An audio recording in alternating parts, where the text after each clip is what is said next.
Morning. It is time to get up with the day we've been waiting 2 years to arrive. Decisions for Dak in Dallas. Will they get a deal done? We've got the very latest. Meanwhile, huge decisions as well for the Champs. Which of Tampa Tom's teammates will have to take a hike? So much to settle on tag day. Plus, LeBron at 36 are the Lakers and the schedule asking too much.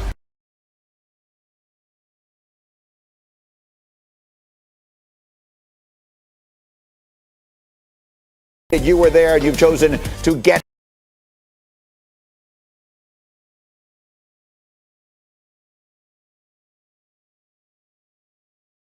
up with is wheeling and dealing. Jeff Darlington has got the inside and Louis Riddick is ready to bring it all morning long as we begin with what again is a huge day in the NFL. The franchise tag window officially open, meaning among other things, the Cowboys can at any time place the tag on quarterback Dak Prescott for what would be the second consecutive season. If he does, it will cost Dallas $37.7 million and lead to just further questions about Dak's future in Dallas. And so my insider, Jeff Darlington, look, we have been waiting 2 years for a resolution on this situation, one way or the other. Today is the day we begin to get it. Where do we stand right now, Jeff, between the Cowboys and Dak Prescott?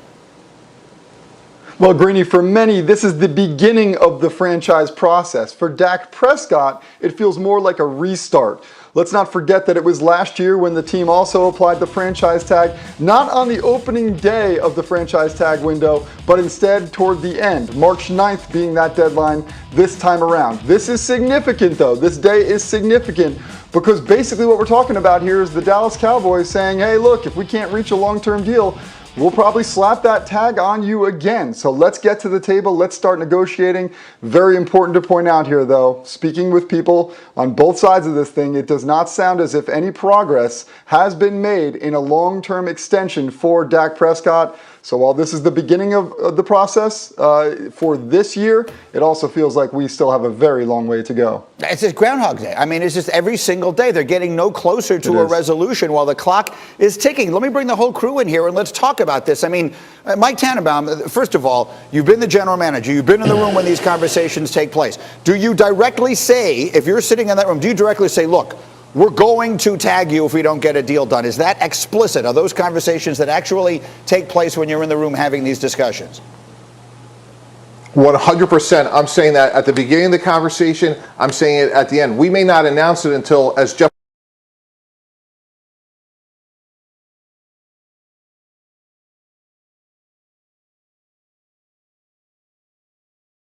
your best interest or our best interest, but 100% we will tag you by March 9th if we don't have a deal. And Mike, I want to use the word urgency here because a year ago, the franchise tag was a luxury that the Cowboys on their side of the negotiating process had. It's a very different one this year. Can you explain just how different it is for the Cowboys than it was a year ago? Absolutely, Greeny. And I've been in the room. I've been there. He is 12 months away from graduating. They could tag him next year, but it's cost prohibitive. So last year they had the luxury of like, hey, if we get a deal done on our terms, great. If not, we have the tag in 21. This year, there is a pit in their stomach. I've been there. It stinks. They have no leverage. They have to get a deal done. And if they can't, the second best option this year, unlike last year, Greeny, is a sign and trade. I did it with John Abraham going back to 2006, where there was no deal to be done with John Abraham and his agents, and we were able to get a first-round pick. But if I'm Dallas, if I can't get a long-term deal done, I really have to look at trading him because the alternative is even worse, which is in 12 months, we get nothing except a comp pick. So there is a lot of pressure on Dallas. They have a pit in their stomach, and this is massively different than it was 12 months ago. All right, so Louis Riddick, I mean, once and for all, the fact that we are being told that as we arrive at this place again, they are no closer to making a deal, it seems, than they have been at any other stage in the process. What does that say to you, Louis? And what does it mean, or does it tell us about what's going to happen? Yeah, what it means is, to me, that they just don't feel as though that Dak truly is in the same conversation as the Patrick Mahomeses and the Deshaun Watsons and the people who we go on shows all the time and talk about as being transcendent, generational, different. makers, because they're not willing to go ahead and do whatever it takes to go ahead and get their quarterback in the fold and then fit everything else around the structure of his contract. They're just not willing to do that. And that's just mind-blowing to me, especially, I've seen Dak play his entire career. So what did I do just the other day, a couple days ago?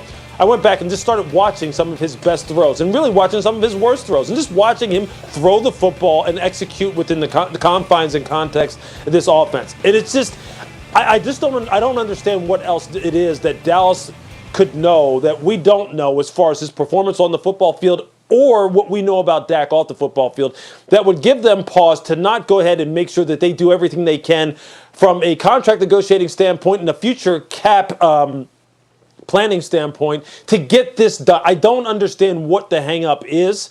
If it's the number of years, I don't understand why they can't go ahead and make some kind of concessions to make sure that this deal gets done. Because what he brings to the football field this year in particular, when he wasn't on the football field, spoke volumes to all of us, and it had to speak volumes to them too. So yeah, I think the exasperation that I hear in your voice, Green, and when you talk about this is the same one that everyone across the country is going, how in the heck are we here at this point again? And Jeff, I mean, that's what we keep being told, is that this comes down to the years. Like they wanted 5 years and Dak wanted 4 years. They're allowing the entire franchise to hang in the balance over that discrepancy. It just doesn't compute in my mind, Jeff, but that's what I keep being told is the holdup.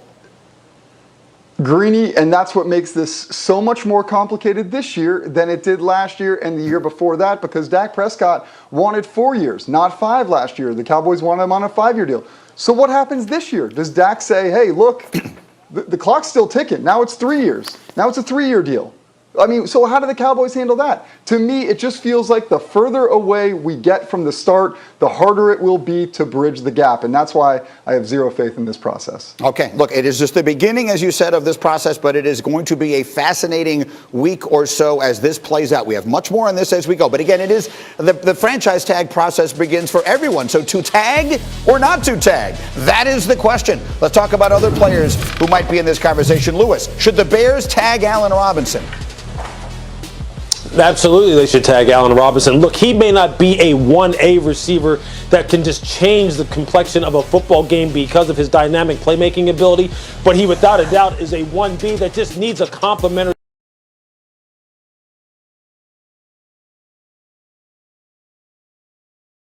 in a big bind. He needs to be a Chicago Bear for the future. Mike T, should the Packers tag Aaron Jones? No, and he's a really good player, but this is a resource allocation decision. A.J. Dillon has to be your running back moving forward, and then there's less expensive alternatives as backups, maybe re-signing Jamal Williams or Mike Davis from Carolina. So Jones is a great player, but we can't afford to pay him in Green Bay. That's an interesting one. You mentioned it with us last week. They drafted the running back last year for a reason. Lewis, how about the Bucs and Chris Godwin? Should they tag him? You know what? I originally said yeah that they should, but the more I think about it from a team building perspective, I think they should try and without a doubt get him in the fold, but I would tag Shaq Barrett. I would make sure that Shaq does not get out of there because pass rush is very, very important. I think slot receivers, although Chris is one of the very best, and he isn't just a slot player, are guys who you could replace. They're people you could replace him with both on that football team and in the draft. Well, look at that list. I mean, that is a remarkable list of decisions they have to make in Tampa right now. If you go down that list of players, if you were to add the name Tom Brady, you would say these are the people who just won them a Super Bowl. So they have to make all of these decisions as they work their way forward here. Jeff, what are we hearing about the likelihood here of who they only get to tag one person? Who is the likeliest one that they will assure themselves of keeping? Well, Chris Godwin, to everyone's point, makes the most sense in a lot of ways from the standpoint that this is the guy that he hasn't gotten paid yet. He's going to look for that big dollar contract. Whether he can get that done now, he could definitely get it done elsewhere. Whether he can get it done with the Bucs is basically their decision on whether they franchise.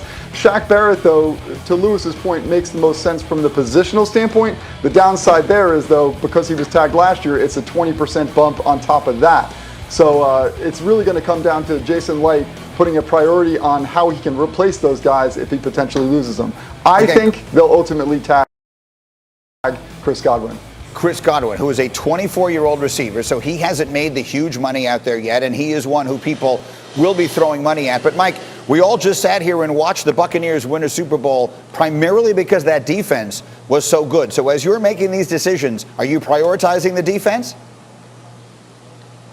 Absolutely. I would try to get Shaq Barrett done to a long-term deal, bring Levante David back, hopefully Ndamukong Suh. And I love Chris Godwin. I agree with Lewis and Jeff because he has versatility. But if he has to graduate, we've already seen them manufacture other players on offense, and maybe it's Antonio Brown back on a one-year deal. And while I love Godwin, you have to get that defense fortified. That gives you the foundation. Tom Brady can make up for the other end on offense. You know, Lewis, it's an interesting question, and it's one that sort of goes throughout the league. But how are you valuing a wide receiver when you have a quarterback the stature of Tom Brady, who sometimes makes all sorts of players look like they're stars? You know, how significant is it to you to make sure you keep this one receiver? Yeah, I mean, look, it's a tough situation, but I think because of where Chris plays in the context of this offense, and because when you're looking down the road about what's the next best alternative, and you look at how strong the draft is at wide receiver, especially in the slot at the slot position, there are alternatives that you feel as though you could bring in, and obviously aren't going to be, you know, right off the bat as productive as Chris Godwin is, because you have to give the man his respect. He is one of the very best at playing inside in their offense. But there are alternatives. As far as the defense is concerned, when you look at the composition of their outside linebacker designated pass rush position, Shaq Barrett and JPP are really it. And JPP, as good as he is getting older. Shaq is right now in the prime of his career. You have to make it a priority to make sure that the side of the football and the position in particular that drove the bus in the Super Bowl in particular for us to win it, and that's not taking anything away from Tom Brady, is the position we have to take care of. It's the position that every team is trying to take care of. Guys who can hunt quarterbacks down and change the course of games by closing them out. Shaq Barrett is one of those people. You have to make sure he is in the fold. And quickly, Jeff, I asked this question with a little bit of a smile on my face. Which general manager is making these decisions in Tampa Bay right now? The one in the office or the one who wears the number 12? You joke, but that was literally what was on my mind. If I'm Jason Light, I know this relationship between Jason Light and Tom Brady. It's incredibly strong. It's actually incredibly healthy. And in this situation, it will not surprise me at all when Jason Light goes to Tom Brady and says, how much does Chris Godwin mean to you? That could dictate the ultimate decision here. Yeah, look, I mean, he's not the one he threw the trophy to over the water. You know, sometimes you watch, they say, who gets the rose, who gets the trophy? We'll see who gets the Lombardi trophy next year. All right, Jeff, let's run the hurry up. A bunch of other news out there, including Teddy Bridgewater. What's the deal? Well, look, Teddy Bridgewater unfollowing social media accounts in Carolina, and we know in 2021, that's exactly how you show your distaste for the organization. Carolina Panthers have been flirting. They went after Matt Stafford. Deshaun Watson now on their radar. It's not making Bridgewater very happy. Ultimately, though, this is going to be a matter if they can replace him. If not, Bridgewater, I think, stays in Carolina. Another guy looking for a home right now, J.J. Watt, has a great tweet basically being questioned on when he's going to sign. He says, I scroll through DoorDash for like an hour before I pick a restaurant, man. You're going to have to give me a second to choose a new team and city. And why is that important? It's important because the Houston Texans, if they afforded him anything in terms of a benefit, it is that they released him at a time in which he can play this market, he can be patient. Nothing's going to change between now and a month from now. Kenny Golladay, Lions wide receiver. We talked about the franchise tag. This is one of those guys we should be. Jared Goff, a go-to sense. They want to get a long-term deal done here, but this is one of those guys we should be watching for early in this process to potentially get that tag. Yeah, receivers in the middle of a lot of this with Godwin and Robinson and Golladay. We'll keep a close eye on that. Tons of football on this very important day as we go. But now to the game of the night in the NBA last night, and it was a good one. It's LeBron and the Lakers hosting the Wizards. Should be a spot.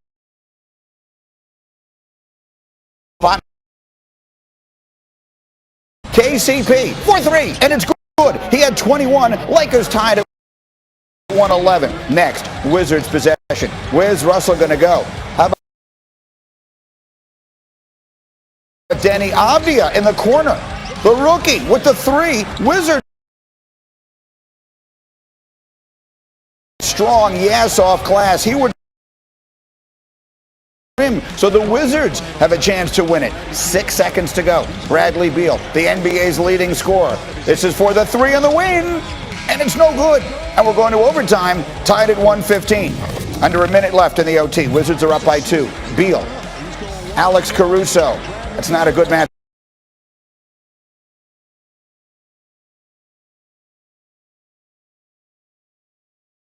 Up for Alex. Beal had 30.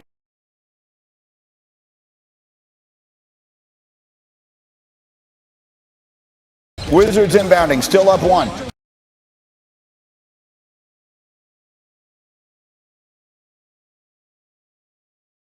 It's Russell Westbrook taking it strong.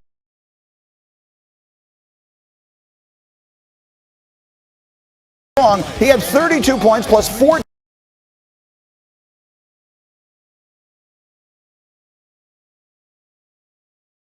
Sitting here talking to you guys.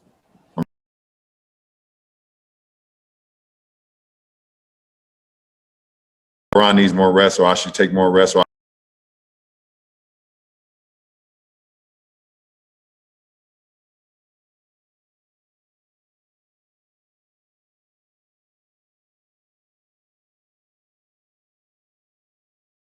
And we all wish we can have more rest.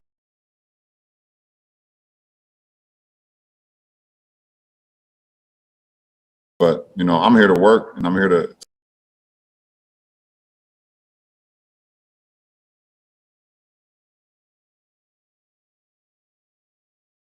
Zach Lowe is with us as well. Good morning, fellas. And LeBron plays 40.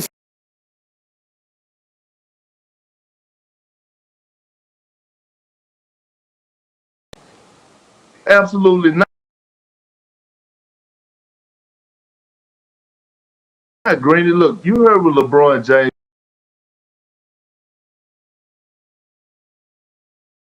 just told us. He said he's not worried.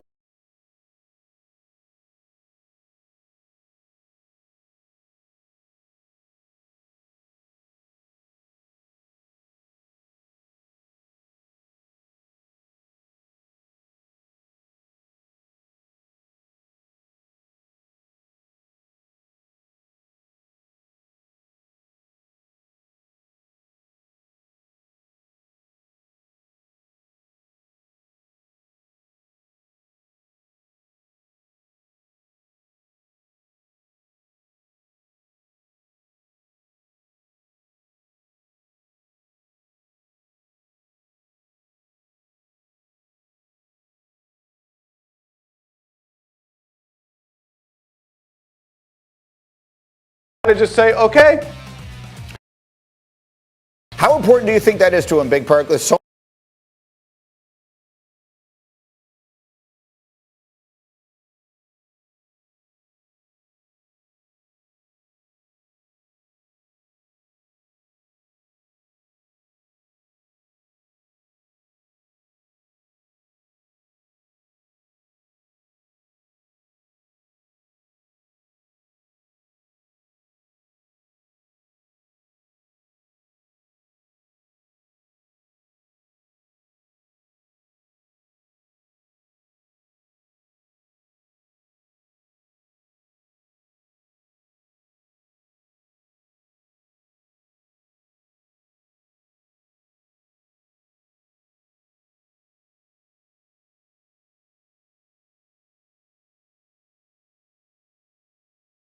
trouble. They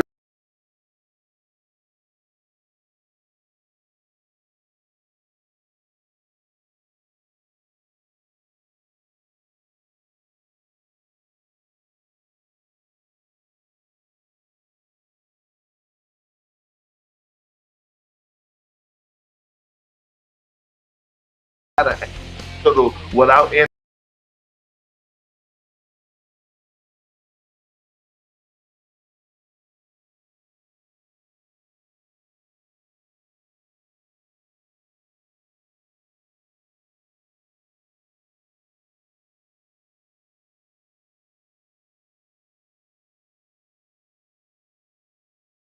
Schroeder, their second creator, is out.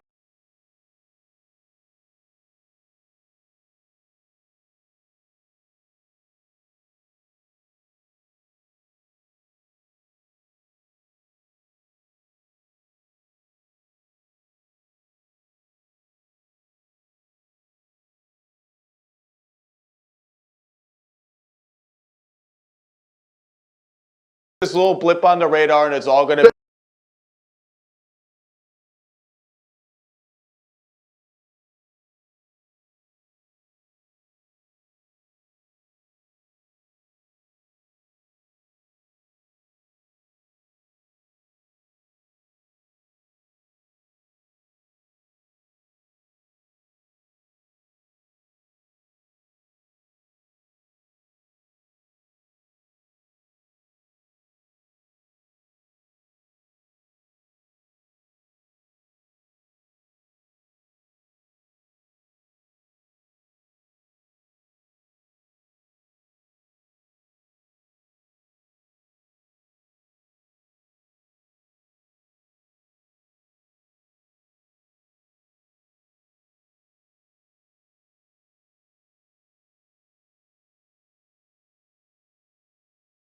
Darling, is what I need.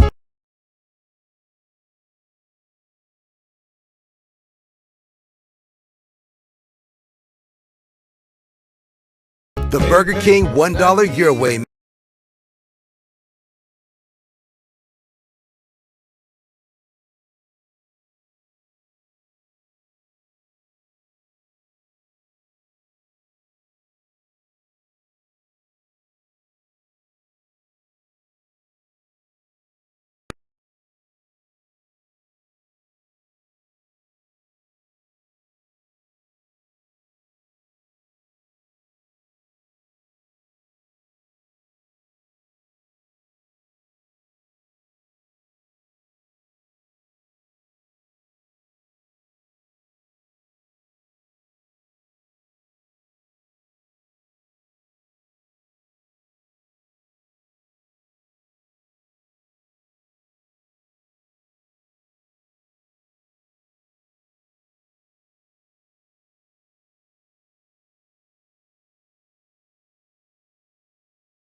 Samsung Galaxy S21 plus 5G.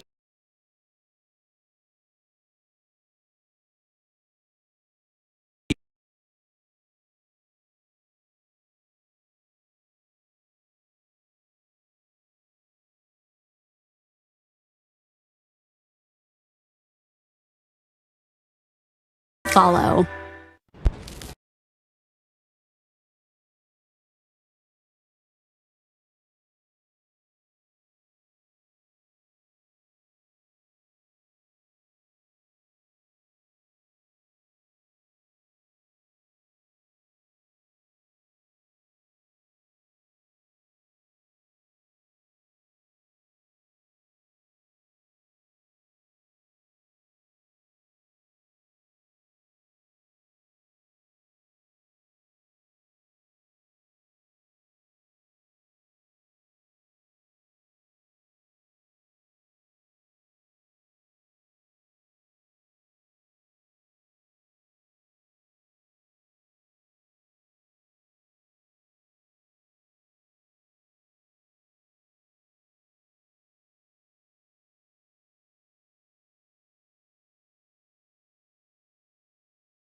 And we put that on our lives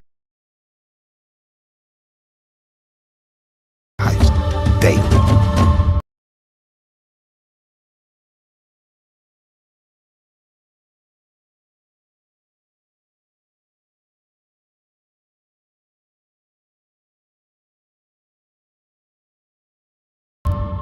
Still looking for the simple life?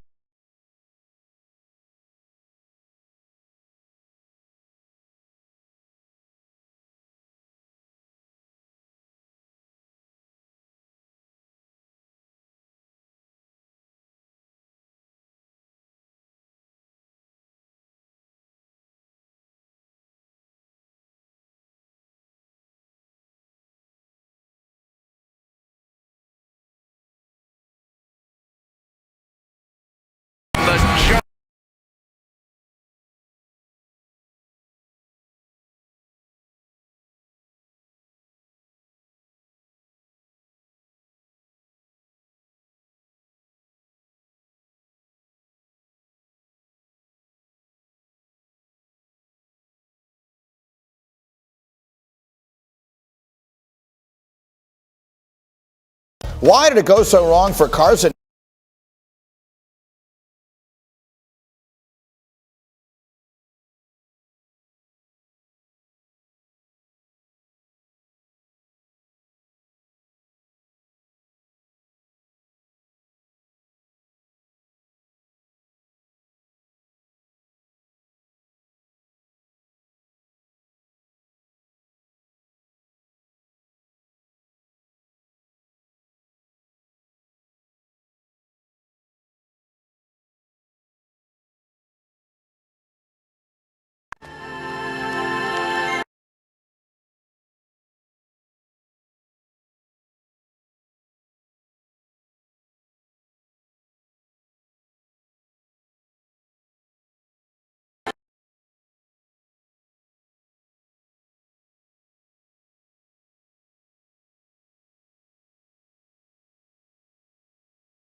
Thursday night throwdowns.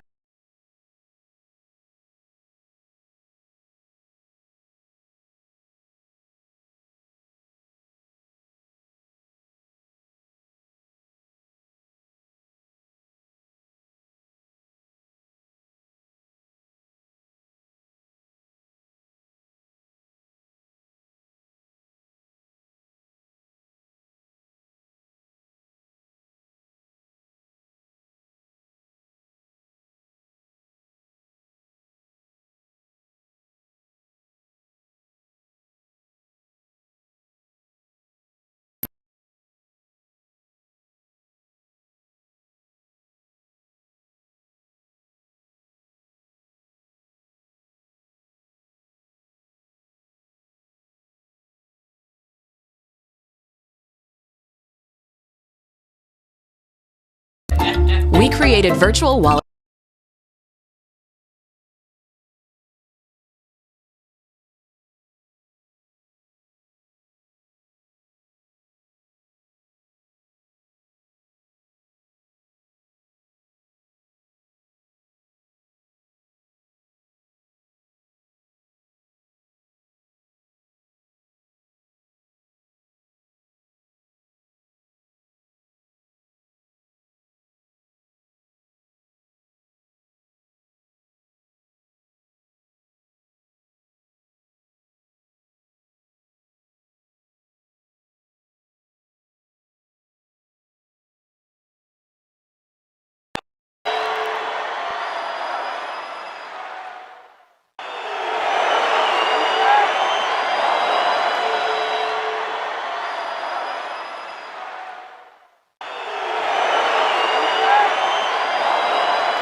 We are back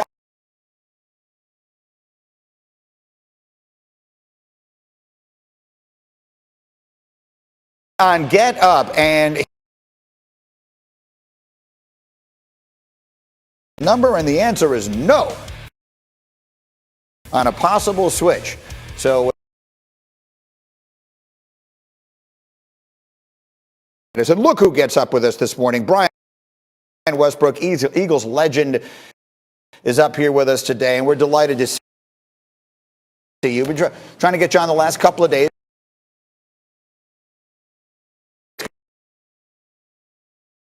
Wrong seemingly so quickly in Philly. Well, Green, I think a lot of things happened there in Philadelphia. And anytime that I look at these organizations and issues that happen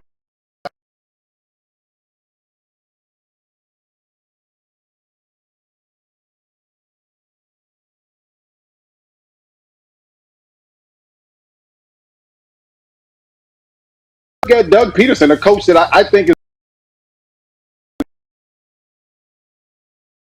that you paid a bunch of money just a little bit under 2 years ago, and what happened? That's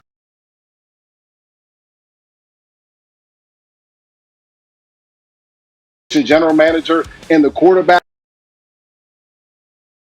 and he lost all types of respect as well as all the things that you want to have between an organization and Wentz's shoulders himself. So we put a lot of it on Carson Wentz, and it's not all there, Greeny, obviously, but we put a lot of it. Allow them and kind of like maybe indirectly encourage them to feel as though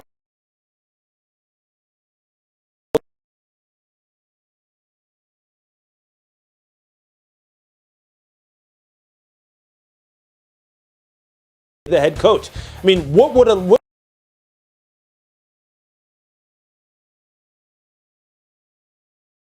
to perform and help this team win football games? So without a doubt, Carson had to get that from somewhere. Some of it is just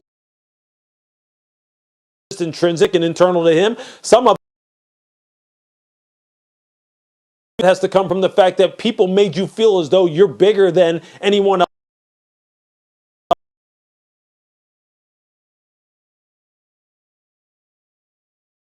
Consider themselves to be exempt from blame.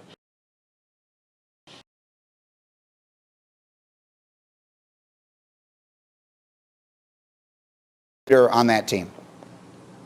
well, I think it's very reasonable. And here's been the criticism that Carson has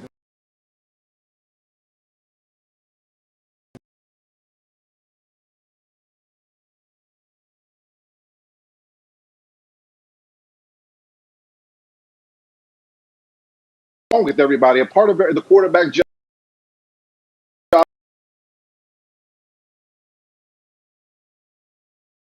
They expect you to be the guy that make every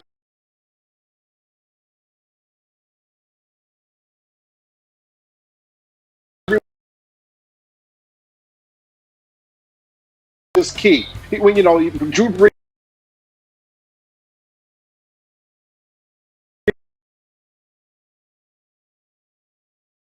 the younger guys were doing, I want to get along with those guys because I know that I need them to be successful in my career there in New Orleans.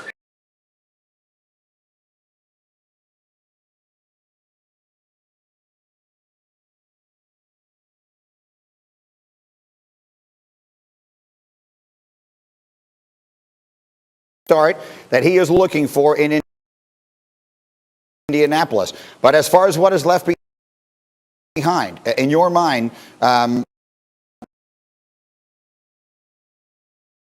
or should they be considering a high draft pick this year at number 6? That's a big time question going on in Philadelphia right now, figuring out, do you have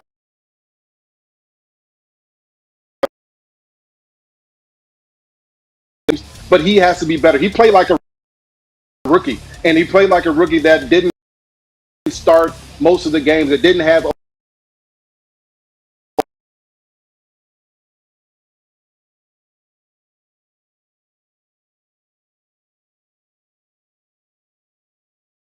be coached up, allow him to start this season. The skill set, I think he's good enough.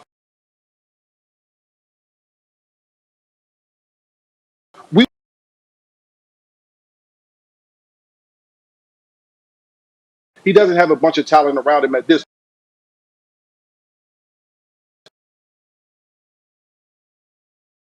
That's a reasonable way to look at it. What do you think, Lewis, if you're running that ship?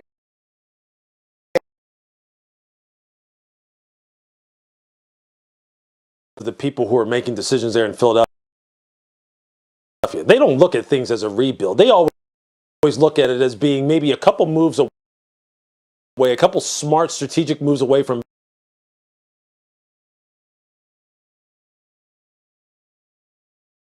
50 passes, who was a second-round pick.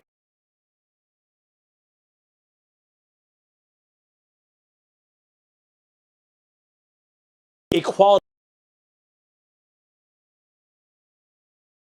especially if the value presents itself in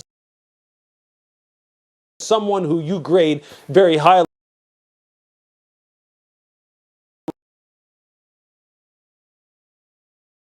Second-round pick on a year ago.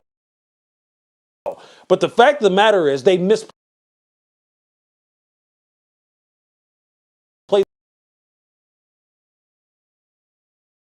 draft a quarterback at 6. I think it's definitely in play. I think it's probably the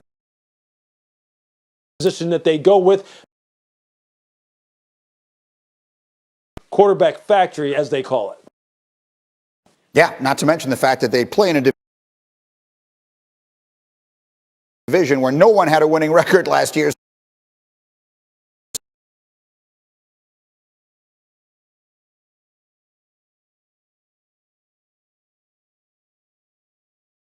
Much, and I want to show you who some of these rookie quarterbacks are. This is the group that we are talking about here, because there are,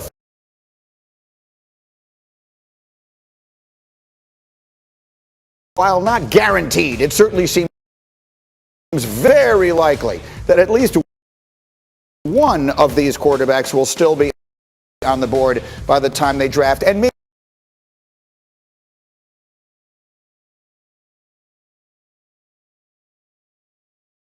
5 guys are just going to put them in an order, right? If he's there, if he's there, if he's there. In what?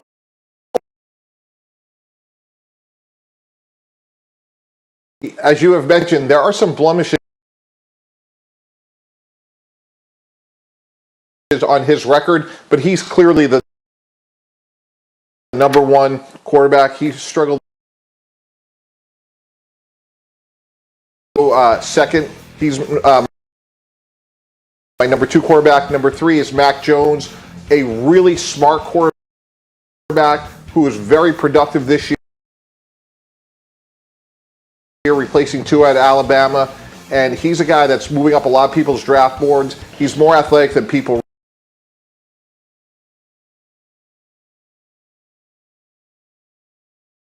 Western, and obviously in the championship game, he's going to pay a little bit of a Ryan Day tax, Greeny, because some of the game plays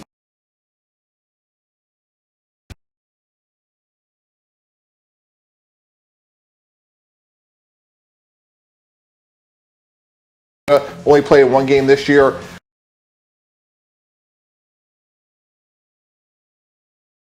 To the 5, you have them in, and there's some dispute amongst different evaluators about those,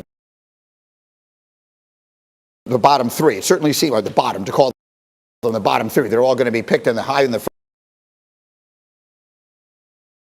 round. But Lewis, so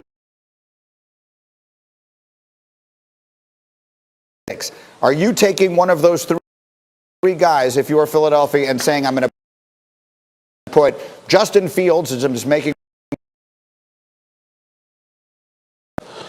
No doubt. Look, I think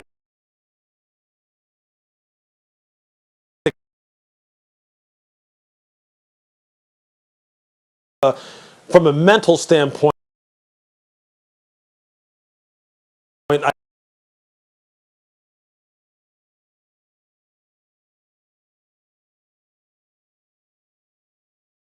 iron deer in the middle of your front yard who can't.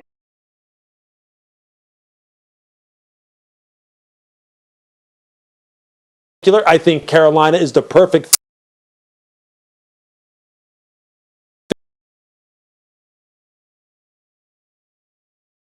Well, look, Trey Lance has a lot of good film up there at North Dakota State, especially in the play action passing game, and his ability to run the football. The same thing with Justin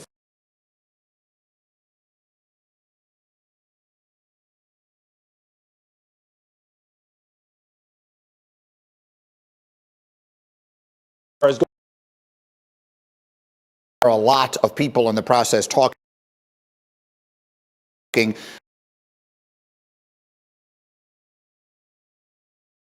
Belichick, was it just a gap year for Bill? And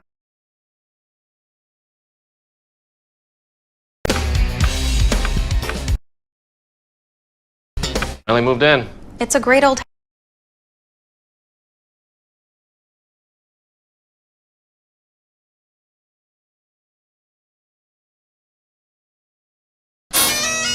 Even the plumbers couldn't help us. No.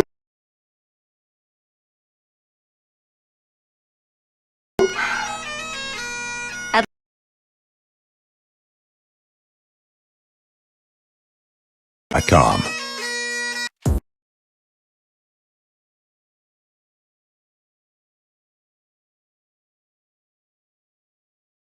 Hard to find anywhere else. The new $1 Your Way menu, now at Burger King.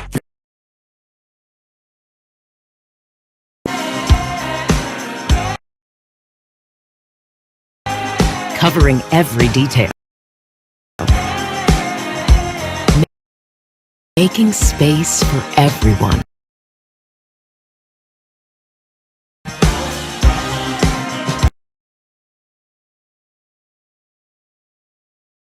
Teamwork that works.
Starting at $50 one way, new day.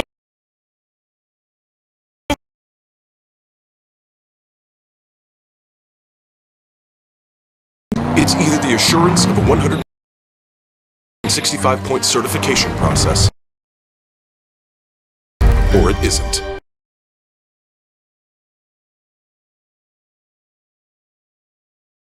It's either the peace of mind of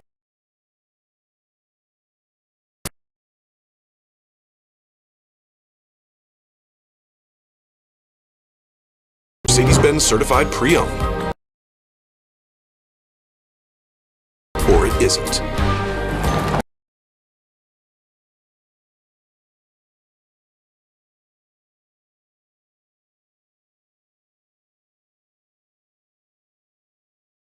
Global authority on healthy building.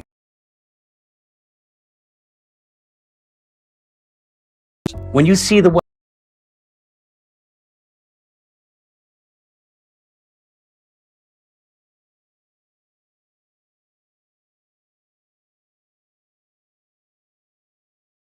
Looked at my credit card statement. Hi.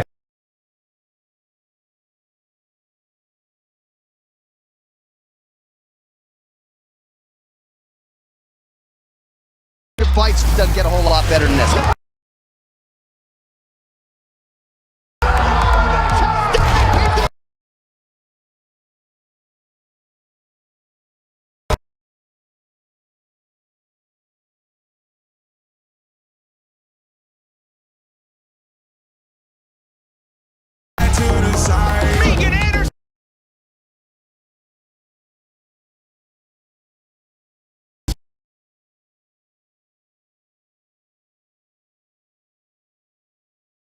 Was the first. He was drafted by the Buffalo Bills and was 7th on the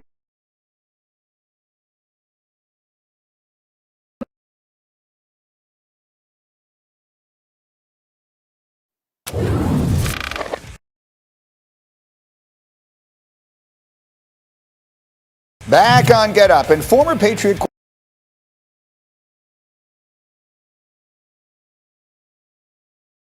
to make the playoffs, but after a disappointing season, listen to our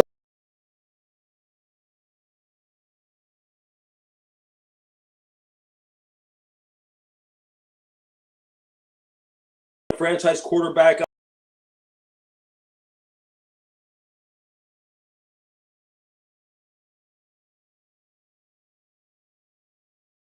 You haven't seen in a long time. All right, so we hear you there, Louis Riddick, and a reminder that Louis was played for Bill Belichick in Cleveland, so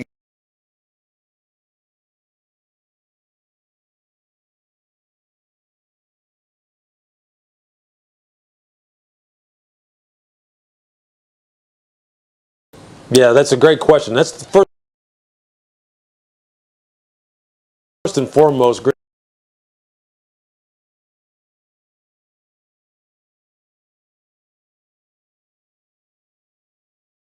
calls. I can just tell you this.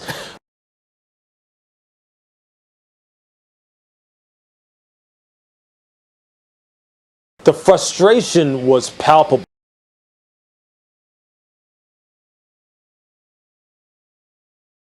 That he was used to doing. He couldn't get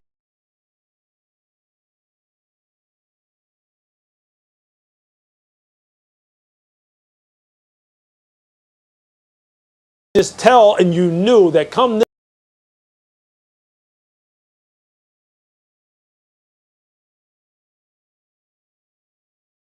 parts that he needs, starting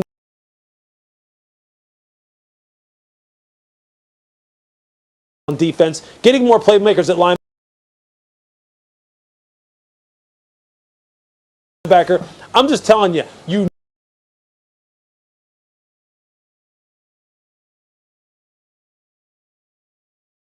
these situations.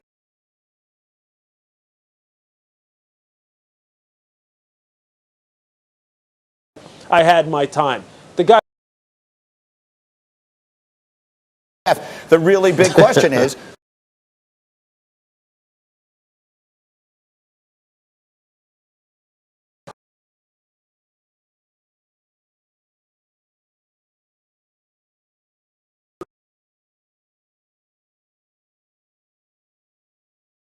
a lead singer, and I just don't think that the Patriots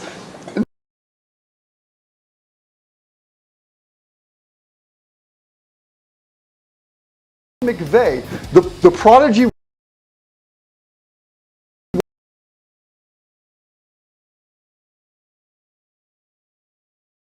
his brilliant career took until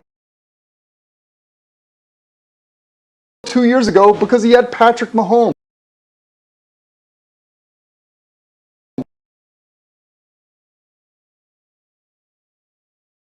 That I still want to say I agree with that.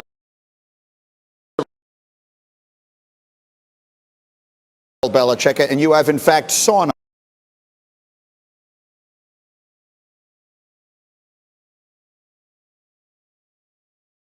with the man. So I would ask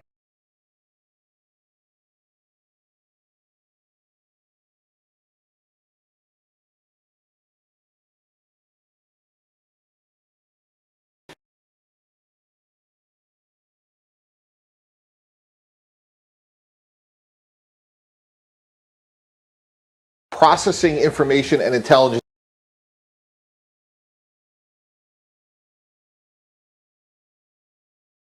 I look at maybe signing a veteran like Ryan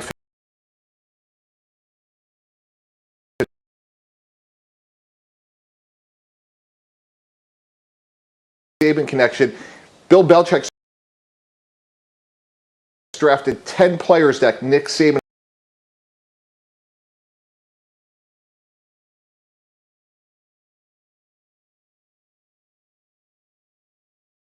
above 8 to get him. But as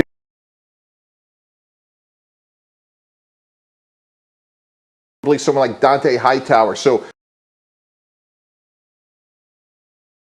don't write them off yet. Bill Belichick is coming back, and I do think they are going to attack the quarterback position. Oh, yes. I mean, he is dope as blank, and I'll let you guess what the final word there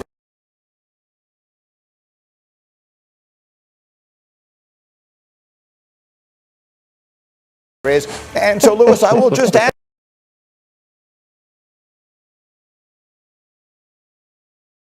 Than I did when I was playing for him. Because look, when I was playing for him, Bill was just kind of.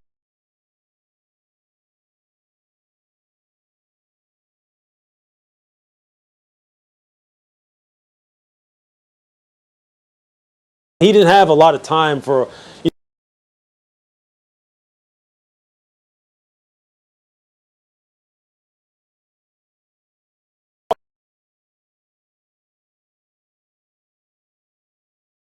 Like how he feels personally, how he feels philosophically, letting his emotions.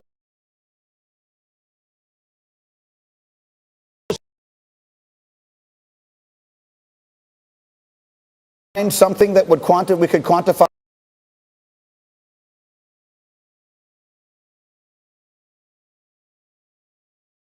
The dopest thing we know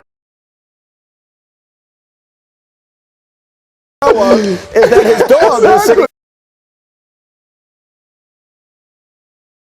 there on draft night in front of the Zoom.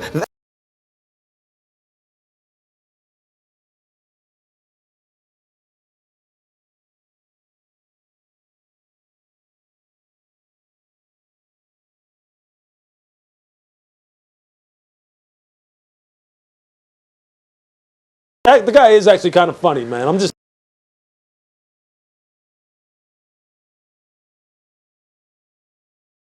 Bill Belichick with the champagne bottle to spray him. Danny Amendola goes, "You can't."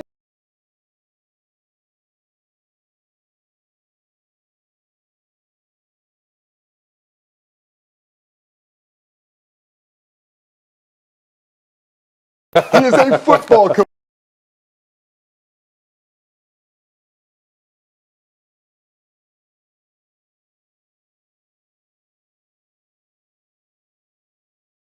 Some dopeness.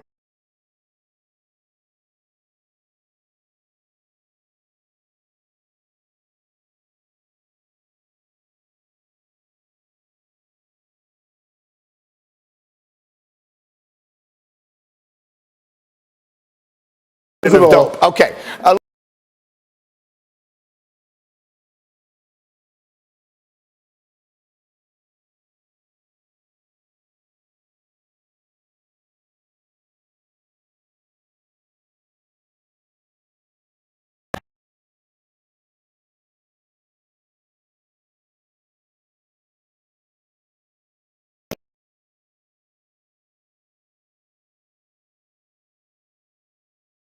This went down facing the Wizards at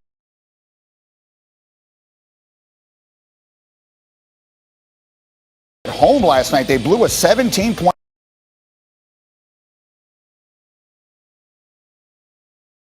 lead in the second half, and Bradley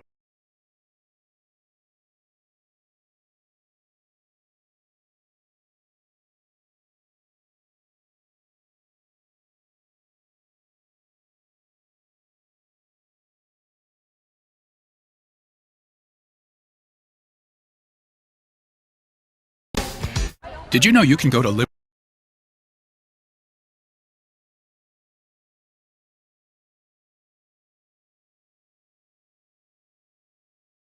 Breeze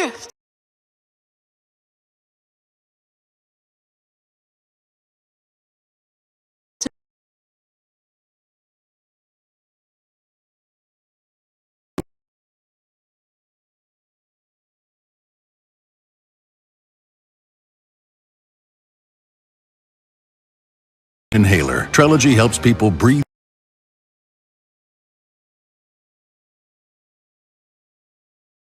before taking it. Do not take Trelegy more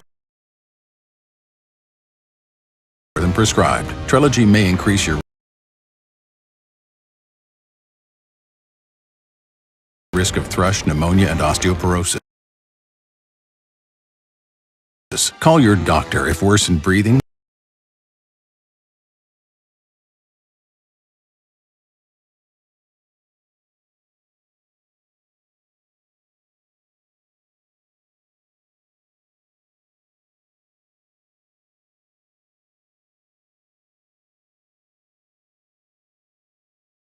Fix now with any online order for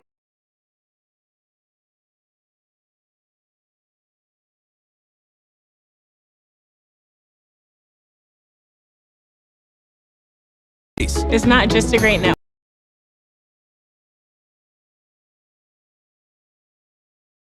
About this. Streaming is crystal clear. Select unlimited plans, get the Disney bundle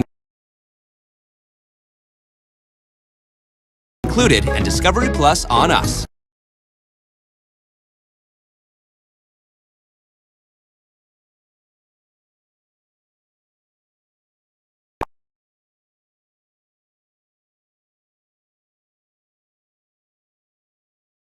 Can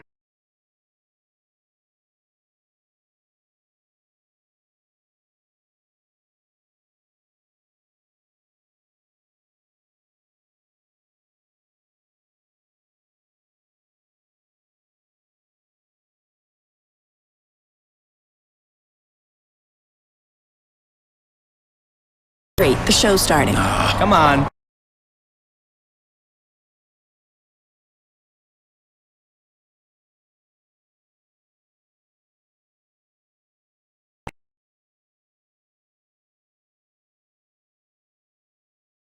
Toyota.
Hi, Chase. I am Greeny, and we are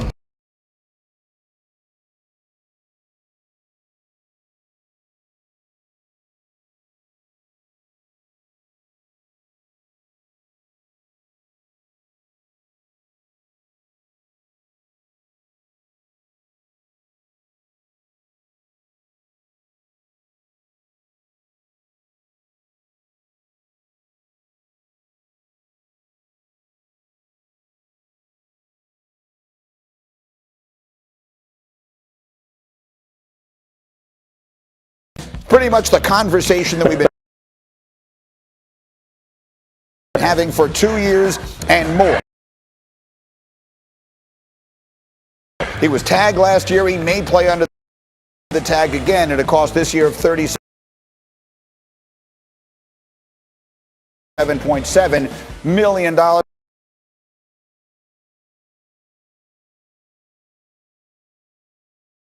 33 years as Cowboys owner. Unable to achieve a successful outcome last season, the Cowboys paid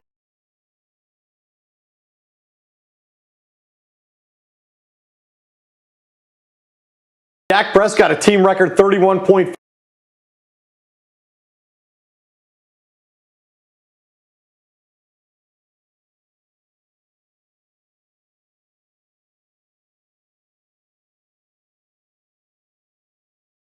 It could be his last in Dallas, as he's a mere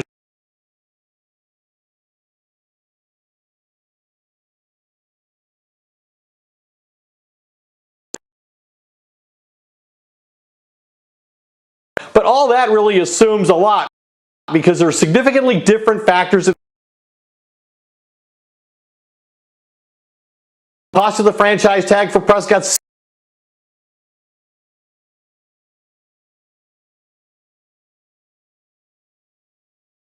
Any one of these factors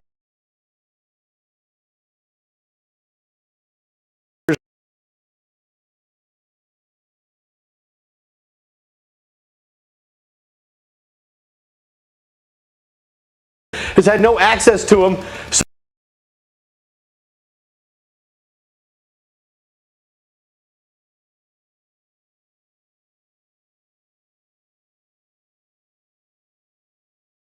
He departs the locker room.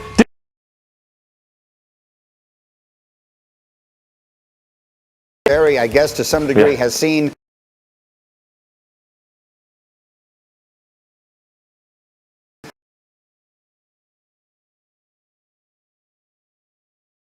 if they recognize that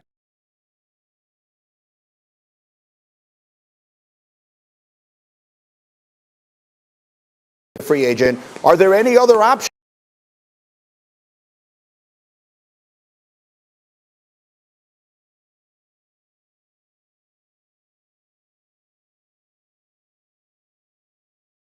Jones and the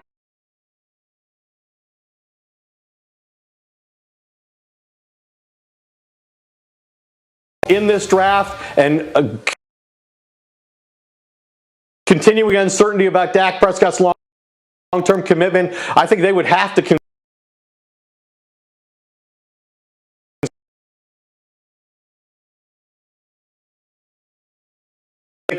number one.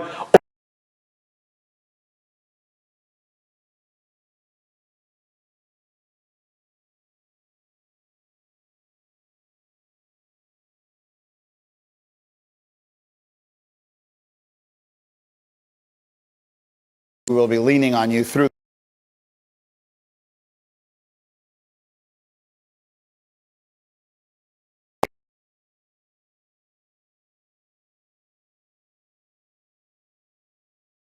I did not. Yeah, it's an interesting idea.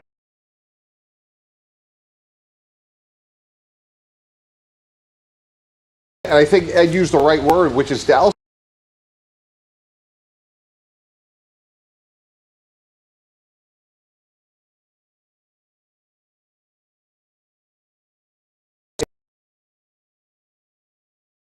Nothing. So a sign and trade has to be in the mix.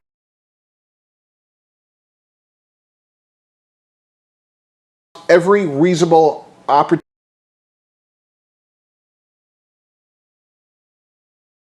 Worst thing that could happen if I'm the Dallas Cowboys,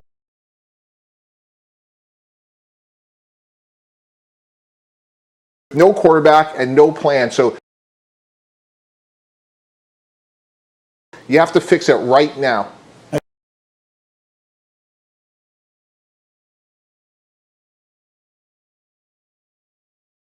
My head about the fact that Dak Prescott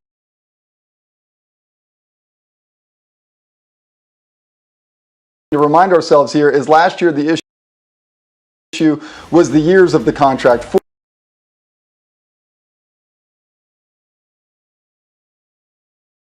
To Mike's point, if you do then tag and trade him, is an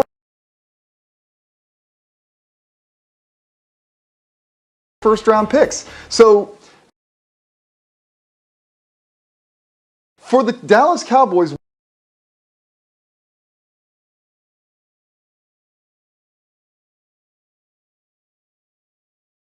very difficult. I think this could possibly get worse until the idea that they might draft a quarterback at number 10 to hedge against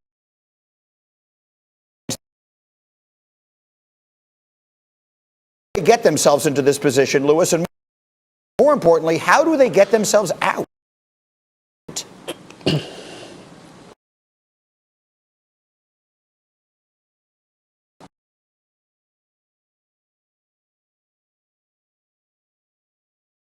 And was in their best interest.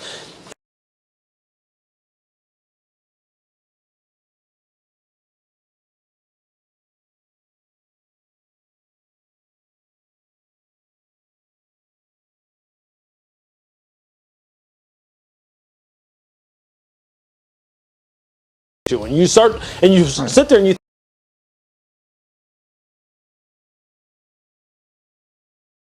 now has to come into play. It's hard to fathom. It's hard. And look, we keep talking about all these off the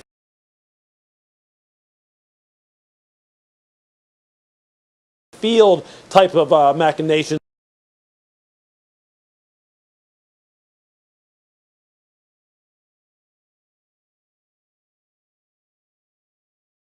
Means to this football team, and the fact that they haven't done it now, as Mike has alluded to, now you're less than a year away from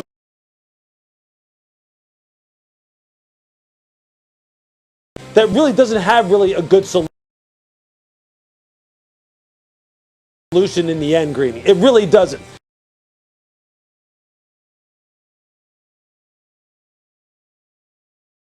And they don't have anybody to blame but themselves.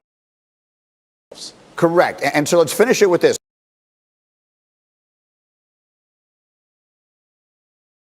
Mike T, I'll make a statement and you tell me if you think this seems right. I'm not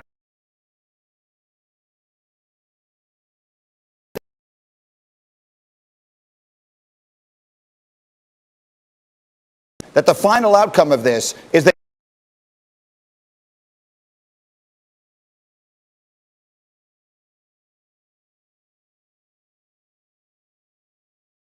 because Jerry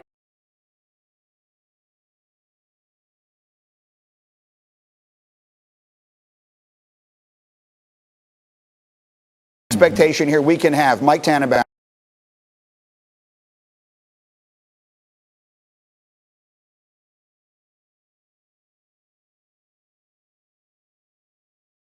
And Greeny, I think you're bringing up a real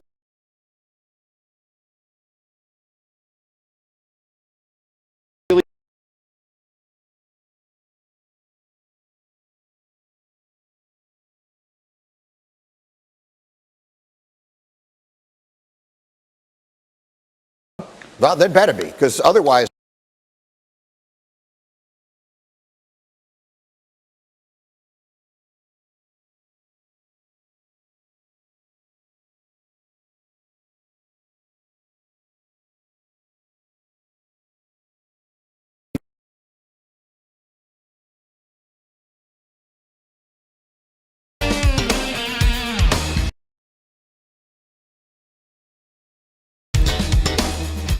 Rated.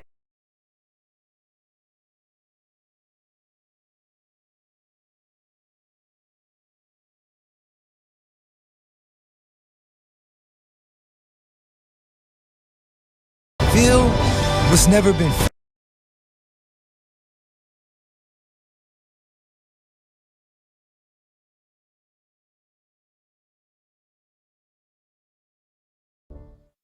PlayStation.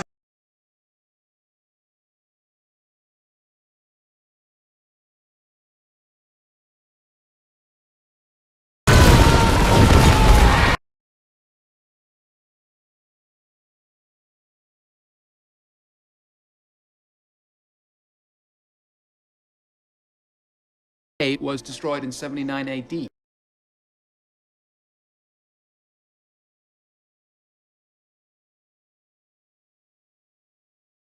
looking at not one, not two,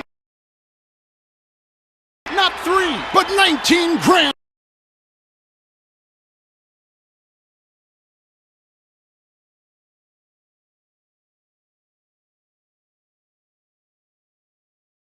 Into the end zone for the touchdown.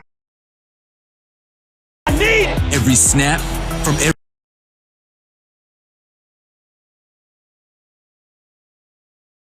game. I say, oh yeah.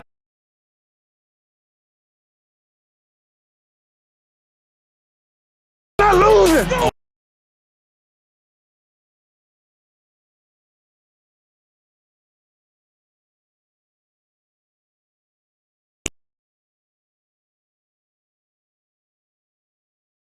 Work footwear available for men and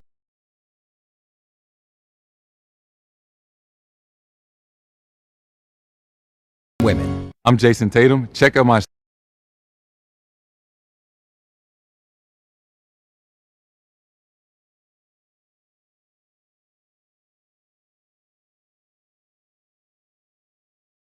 bacon. Choose better, be better.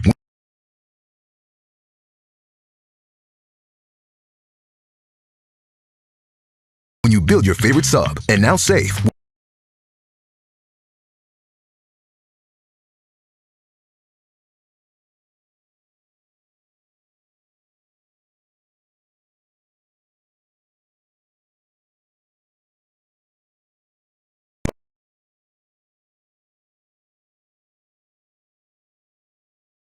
Farmers to switch your auto policy and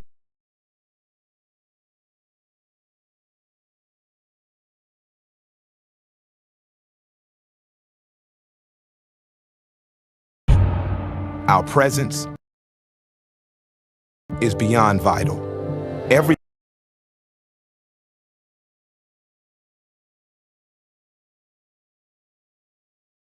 we do makes this land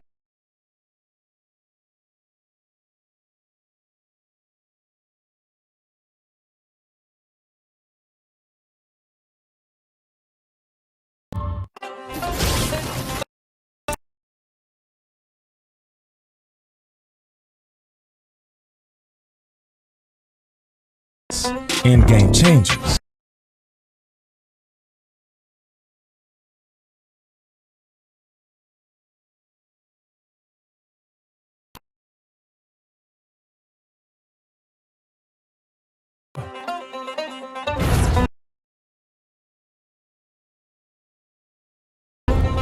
DraftKings.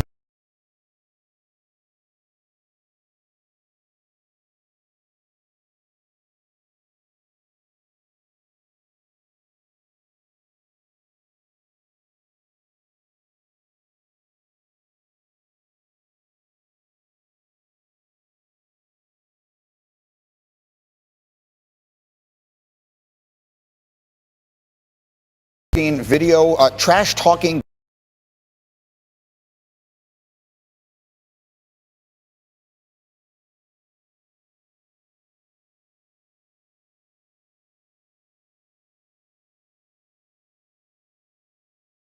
Why do people? I'm red. You're free agent.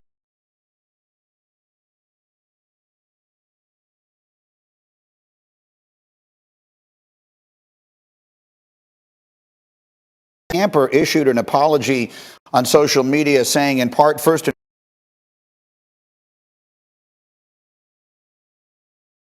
and foremost, I want to express my deepest apology.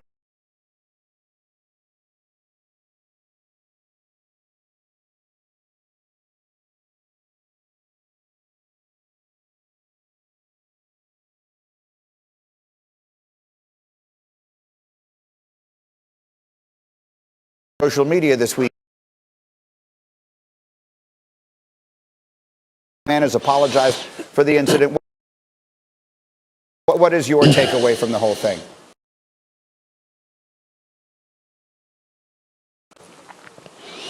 Look, you know, Greeny, what it took me back to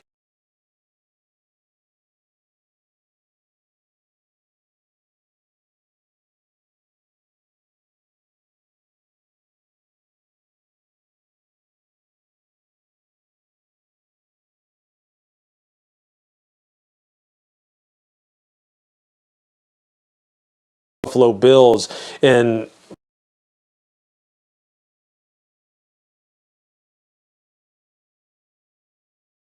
or telling them that they're a free agent or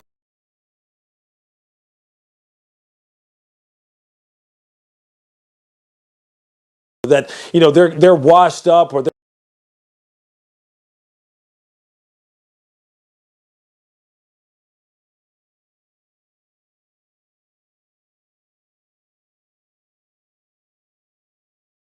they feel as though we're entitled to do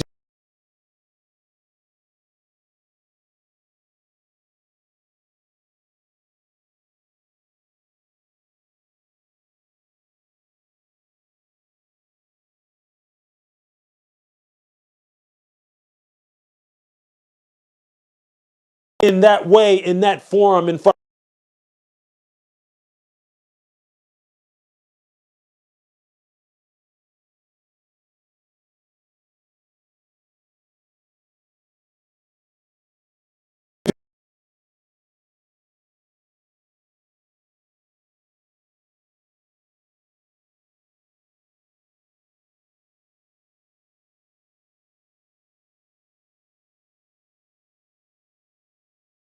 with anyone who was in position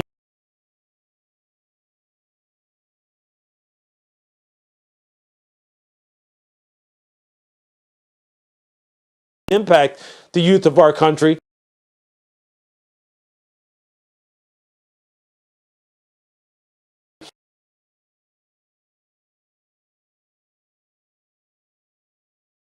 Long as you were talking, and so again,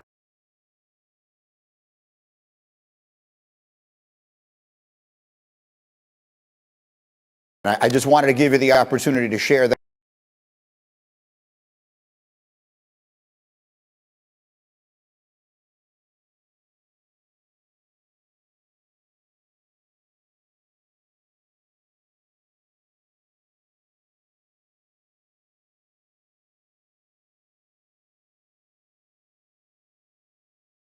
Darlington, what, if anything, should we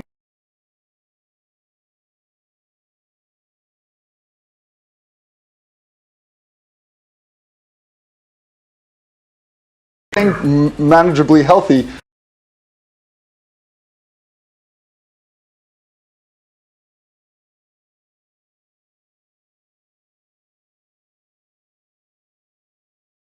Through the season, so I would say that he's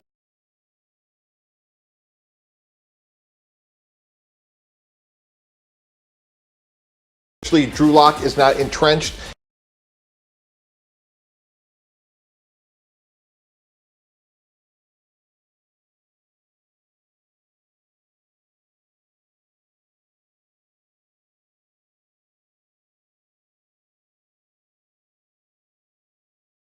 To where he is, so I don't think there's going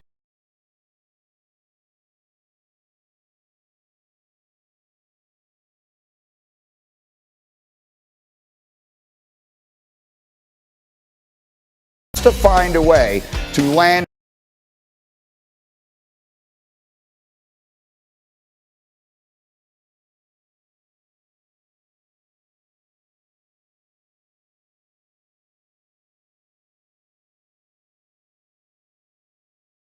Hembo time, and he's calling out Tannenbaum.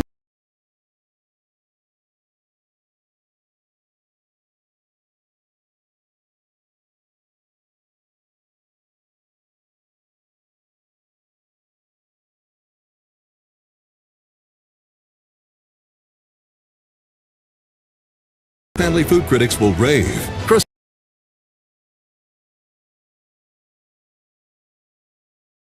Be trusted like never before.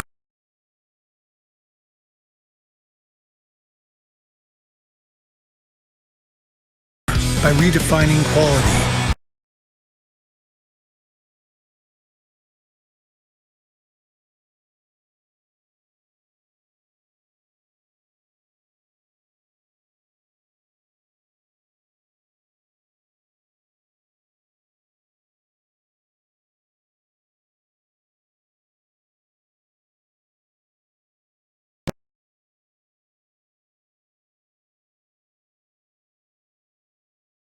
Liberty, liberty.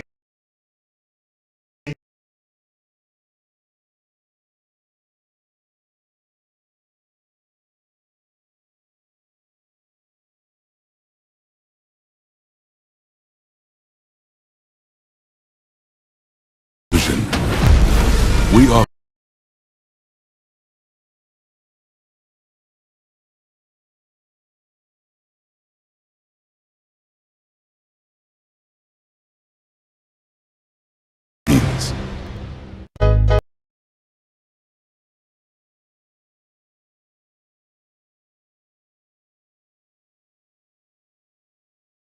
Your way, way better.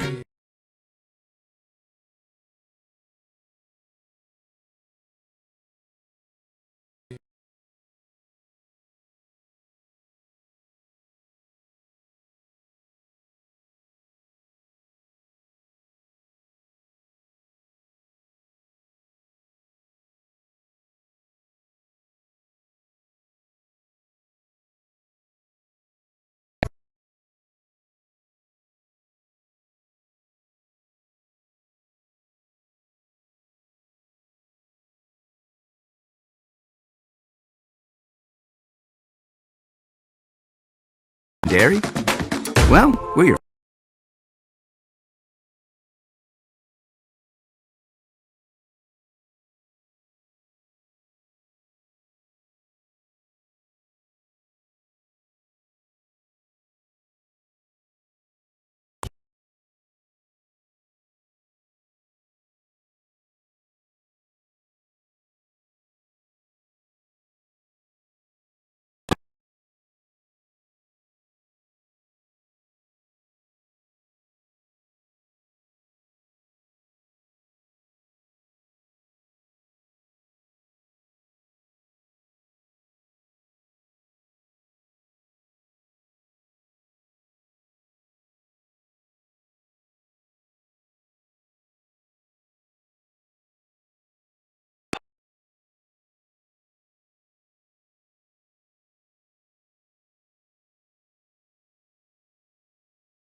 Carolina, haven't been around.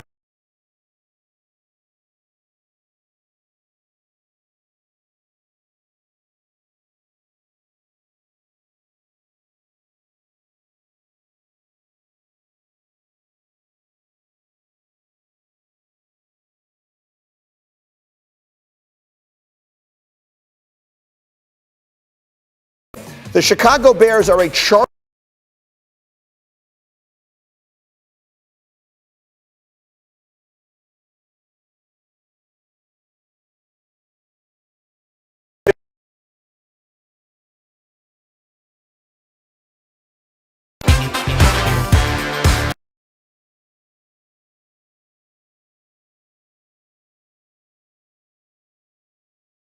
Told you it's a boy.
Mike and he got to win. It's going to be a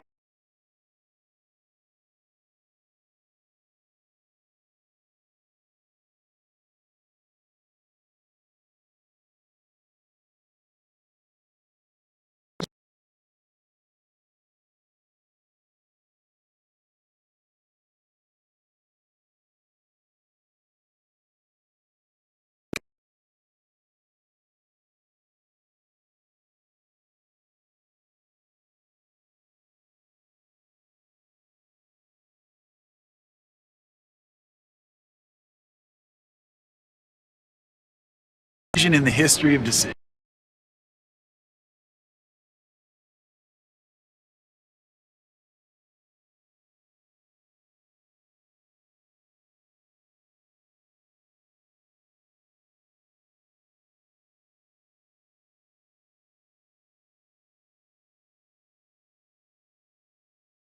Minimums on checking and savings accounts.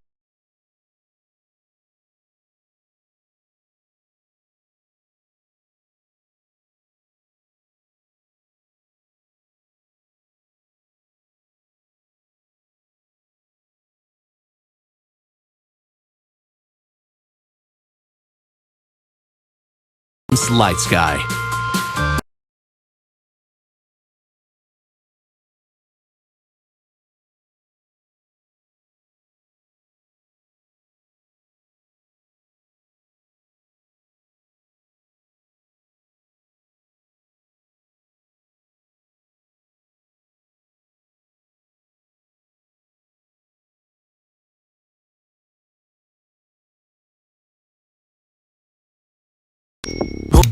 Plus Hulu.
In on